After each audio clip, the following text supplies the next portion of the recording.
اینجا رادیوی آزادی است.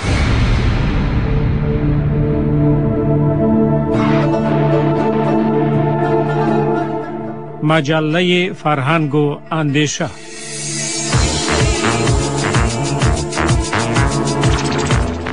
با داریوش رجبیان.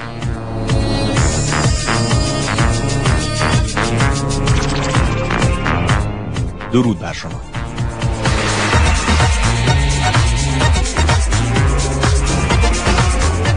صحبت ما درباره تاریخ تاجیکان و نیاز یا عدم ضرورت بازنویسی آن که هفته گذشته آغاز شد نافرجام مانده بود و قرار بود امروز با آن برگردیم که برگشتیم. سپاس مر خدای را. اگر هفته گذشته گوش به حرف ما نبودید باکی نیست، می شود اینجا بار دیگر موضوع را یادآوری کرد. هفته گذشته جمعی از فرهیختگان پارسیگو در دوشنبه گردی هم آمدند تا مرکز تاجیک شناسی را برای ریاست منصور باباخانوف باز کنند. در این میان بحثی در گیف بسیار جالب. ادعای بر این نظر بودند که تاریخ تاجیکان را باید دوباره نوشت، زیرا به نظر آنها در گذشته این تاریخ زیر استبداد ایدئولوژی حاکمی زمان نوشته شده بود و حالا که از آن ایدئولوژی تا اندازه فاصله گرفته ایم وقت آن است که این اشتباه اصلاح شود. اما گروه دیگر مخالف این دیدگاه بودند و به ویژه کتاب تاجیکان باباجان غفوروف را دقیق ترین کتاب تاریخ تاجیکان عنوان کردند. به دنبال این موضوع برمیگردیم. بحث بازنویسی تاریخ تاجیکان را هفته گذشته محمد بشیر بغلانی دانشمند افغان این گونه باز کرد. درست است، مورخین ما به شمول باباجان غفوروف اشتباه نکنم کتابی بسیار کتور قرآن نوشته کردن، قابل بسیار احترام و حرمت هستند، حرفای دقیقی را او به کار بردن. اما ما را میبخشه این استاد گرانمایه‌ام که اینجا ششته مورخ خواهی نخواهی زیر فشار زمانش ناگزیر است سیاست ها را مراعات کنه. برداشت من است که این تاریخ باید بازنویسی شود و بتانه گذشته های پر افتخار تاریخی را برای آیندگان درسی باشه، رهکشا. در فرهنگ و اندیشه گذشته واکنش‌های مختلفی را به این پیشنهاد از دانشمندان تاجیک و ایرانی شنیدیم، اما همکارم سیاف مزراب در دوشنبه ادامه این ماجرا را برایمان تعریف می‌کند.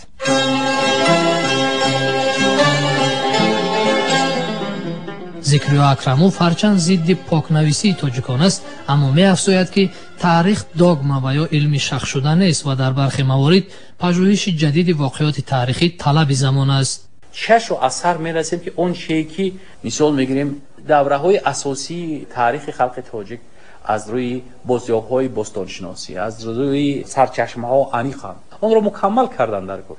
لیکن یک کس را معین کننده حقیقت یا اینکه اتالونی حقیقت که گویا این شخص میگه که اینش حق است و دیگرش اشتباه هست، این نادرست است. بگذار بسیار نظرهای گوناگون باشد، بگذار بحث کنند و خواننده خودش معین میکنند که کدامش حق است، کدامش دلیلش کمتر. در موردی که سر و صداها اکناف تجدید نظر به تاریخ تاجیکان بلندتر میشوند، تاریخ شناسان، باستان شناسان، چهره شناسان، کتیبه‌دانها، خط شناسان و حتی جانبداران اسلوب ماتریالیستی آموزش تاریخ سر این نکته موافقند که به انکار اثرهای تاریخی سابق تاریخ تاجیکان باید عمقاً بازآموزی گردد. زمینه رو فراهم کنه که تمام این مراکز تمدن کم کم شناخته بشن. این تاریخ باید بازنویسی شود. این وظیفه مقدس ترین وطن ما. تاریخ را خوندم، میدانم که تمدن ما از منطقه کولاب بلند شده و تاجیکا پدران ما هستند. وظیفه عالی مورخ در دیگر چیز معین نمودن فلسفه تاریخ. این صدای تاجیکان برون مرزی و علمای تاجیک بود که پیرامون پاکنویسی تاریخ ملت حرف میگفتند. منصور باباخانوف مؤسس مرکز پژوهش تاجیکان جهان میگوید یک سبب روی کار آوردن همین مرکز بازتاب تاریخ، همکاری مورخین همزبان و کوشش روی کار آوردن اثرهای جدید تاریخی است. این در مورد است که به اطلاع محمد بشیر بغلانی و آقای شهریاری در این شب و روزها تنها تاجیکستان قادر است مرکز همایش مورخین همزبان باشد و تاریخ تاجیکان در افغانستان و ایران و تاجیکستان، ازبکستان و ترکمنستان بازنویس شود. سیاف مزراب دوشنبه مخصوص برای مجله فرهنگ و اندیشه رادیوی آزادی.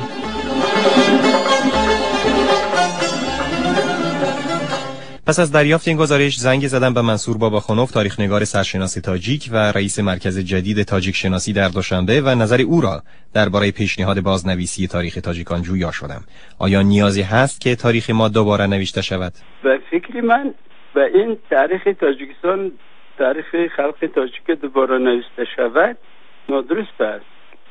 تاریخ خلق تاجیک نوشته شده است، اما بعضی موضوعهایی هست که در دوره قدیمترین، دوره قدیم، عصرهای میانه و غیره موضوعهایی هستند که آنها را از نو، از روی مأخذهای نو دیدن ضرور است.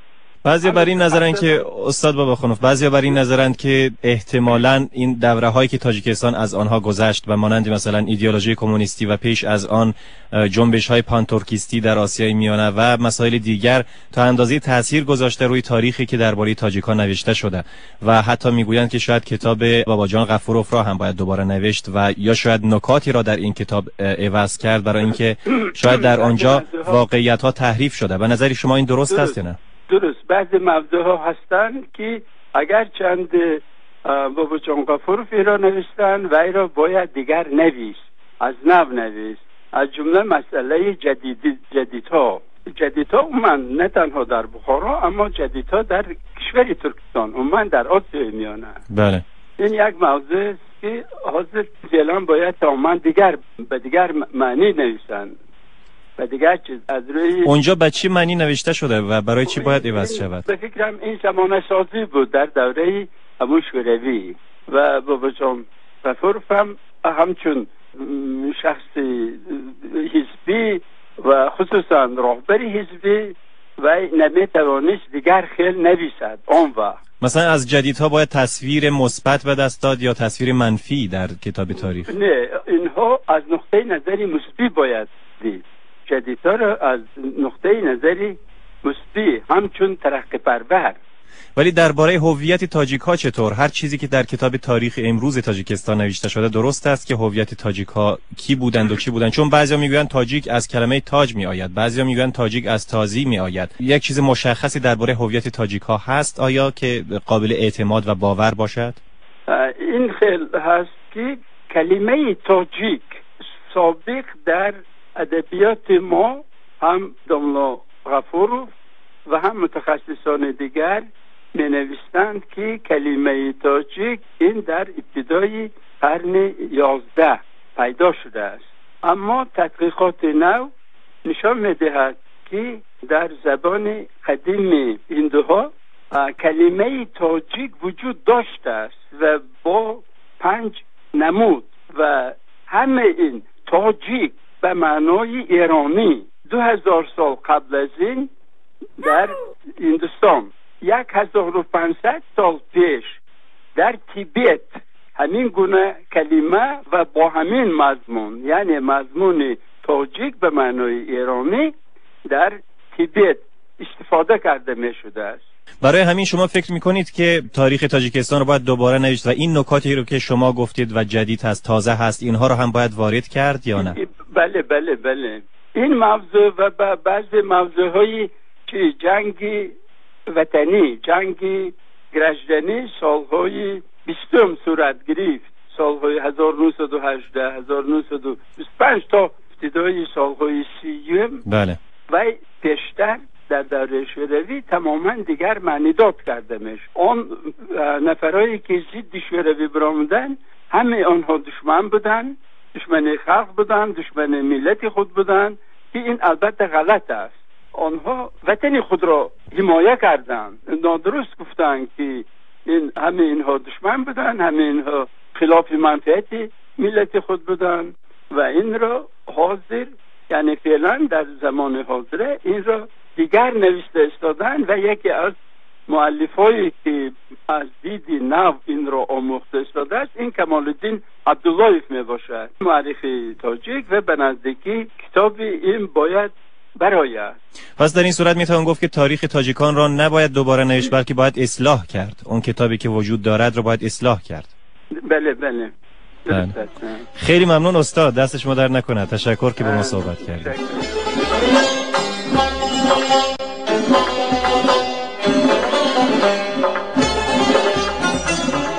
منصور باباخانوف، تاریخ‌نگار و رئیس مرکز جدید تاجیک شناسی در دوشنبه. یکی دیگر از موضوعات مطروحه در مراسم گشایش مرکز تاجیک شناسی فارسی نامیدن هر سه گویش فارسی، یعنی فارسی ایران و دری و تاجیکی بود. بحث فارسی خواندن زبانی که در زمان شوروی معمولترین نام آن تاجیکی بود و پیش از آن فارسی یا فارسی دری بارها در محافل مختلف به ویژه در تاجیکستان مطرح شده است. آیا واقعاً فارسی، دری و تاجیکی سه گویش یک زبان است یا سه زبانی مستقل؟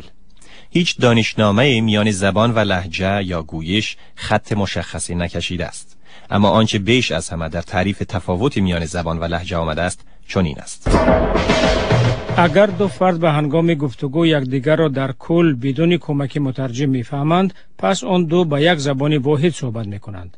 اگر در جریان صحبت برخی از تعبیرها و واژه‌های مورد کاربرد یک گوینده برای گوینده دیگر قابل درک نیست، پس آن دو به دو لهجه یک زبان واحد تکلم میکنند. و اگر این دو تن متوجه شدند که اصلا یکدیگر را نمیفهمند، پس آنها به دو زبان مختلف صحبت میکنند. حالا برای اینکه این تعریف از پیچیدگی در بیاید یک نمونه ای میاریم. در جمهوری چک که صدای ما را از آنجا میشنوید، مردم عمدتاً به زبان چکی صحبت میکنند که با روسی هم ریشه است. یک داننده روسی شماری از کلمات چکی را که طوری دیگر تلفظ میشود شاید بفهمد، به مانند ژنا، موژ، بزر، ریخلی و غیره. غافل از آن که هیچ یک از این واژه‌ها دارای معنی روسیان نیست. ژنا در زبان چکی به معنی زوجه یا همسر نیست، بلکه به معنی زن است. موژ هم شوهر نیست، بلکه مرد است. پازار هم برای یک فرد چک توهین‌آمیز یا خجالت انگیز نیست، بلکه بلافاصله او را متوجه یک خطر احتمالی می کند. زیرا پازار در زبان چکی معنی احتیاط و توجه را دارد. و ریخلی درست برعکس معنی روسی آن که سست و ضعیف و توخالی است، در زبان چکی معنی تند و سریع و چابک را می دهد.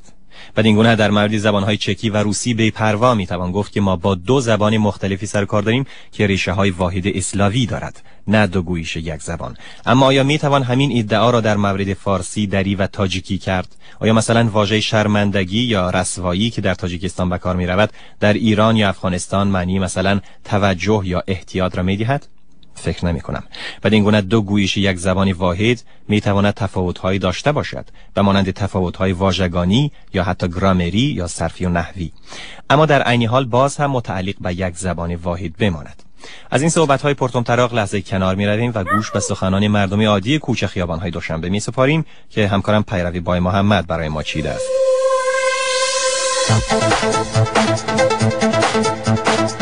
شما نماینده کدام زبان هستید؟ من نماینده زبان تاجیکی هستم. یک جزء اساسی زبان ما زبان فارسی است، لیکن از جهت در این شوروی از جهت همکاری نداشتن، یعنی رابطه همه جانبه نداشتن، از جهت این زبان فرسوده شد. لیکن حالا در زبان ما، در بسیار زبان تاجیکی که از نو برقرار شده، این برقرار شوی در زبان فارسی است. اساسا زبان فارسی ما هست. ما این را با حتما این همه کسا، همه متخصصانی که امروز کار میکنن در زبان ما، این زبان فارسی را اساسناک میکنن و زبان ما اساسا این زبان فارسی بود، با هم زبان فارسی میشه. من زبان تاجیکی فارسی، ریشه های زبان فارسی، زبان تاجیکی یکی از گویش ها هستند. زبان جدایی مثلا یک حدودهای خودش ندارد.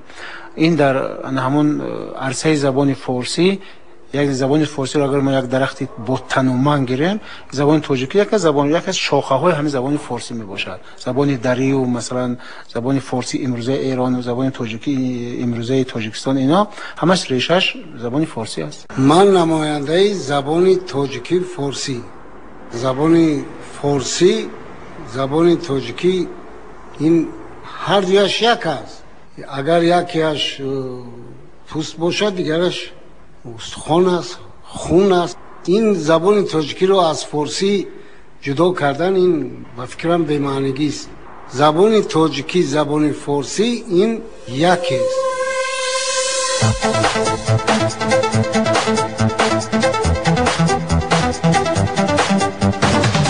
سامانه اینترنتی آزادی.org هم در روزهای بزرگداشت تمدن آریایی در تاجیکستان میدان بحث را به همین پرسش اختصاص داده: زبان ما چیست؟ آیا همه پارسیگویان جهان هم زبانان ما و شما هستند؟ و اصلا نام درست و دقیق زبان مادری ما چیست؟ فارسی، دری، تاجیکی، فارسی دری شما بگویید.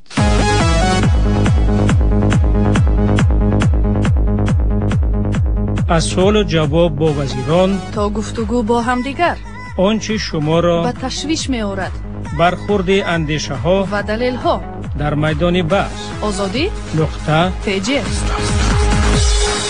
حالا چندین نظر در این مورد دریافت شده. مثلا عمر علی می نویسد زبان من تاجیکی نام دارد، نه دری و نه فارسی. اما بزرگی نظری دیگر دارد و میگوید به نظر من زبان ما همان زبان دری است با گویش خاص خود، چون مرکز دری هم نه افغانستان بلکه بیشتر سمرقند و بخارا و تاجیکستان محسوب می شود تا افغانستان. امید جیهانی می نویسد زبان کنونی تاجیکستان زبانی است سخت آلوده و ناسفته، نیمی روسی و نیمی ازبکی، از تاجیکی در آن تنها ای مانده و بس. خوب، نظرها مختلفن. البته اگر در این باره نظر شما متفاوت است یا با این نظرها موافق نیستید، لطفاً به سامانه ما سری بزنید و در میدان بحث ما نظر بدید. www.azadi.org.